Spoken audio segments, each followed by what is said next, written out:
नमस्कार. मी वैभव माळादे. मी financial adviser आहे. Investment संदर्भात मी लोकांना सल्ले देतो आणि आता त्याचं फळ म्हणजे मागच्या 5 वर्षामध्ये 500 पेक्षा जास्त लोकांनी माझ्याकडे इन्व्हेस्टमेंट केलेली आहे. तर ह्या व्हिडिओमध्ये मी तुम्हाला सांगणार आहे की मुलांच्या शिक्षणासाठी चाइल्ड एज्युकेशन प्लॅनबद्दल. कारण आता तुम्हाला माहितीच आहे, दिवसेंदिवस मुलांच्या शिक्षणासाठी खर्च वाढत चालला आहे.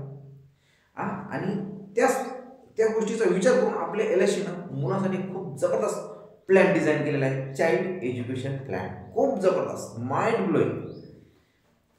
तुमच्या बजेटप्रमाणे तुम्ही ह्या प्लॅनमध्ये इन्व्हेस्टमेंट करू शकता. जसा मुलगा 18 वर्षाचा होणार तसा आम्ही द्यायला सुरुवात करतो. किती देणार? तुम्हाला 18व्या वर्षी किती देणार, 19व्या वर्षी, 20व्या वर्षी, 21व्या, 22व्या वर्षी किती रक्कम भेटणार, ह्या सर्व डिटेल माहितीसाठी तुम्ही माझ्याशी संपर्क करा. सर्व डिटेल माहिती स्टेप बाय स्टेप तुम्हाला व्यवस्थित समजेल अशा पद्धतीने मी तुम्हाला समजावून सांगेन. धन्यवाद.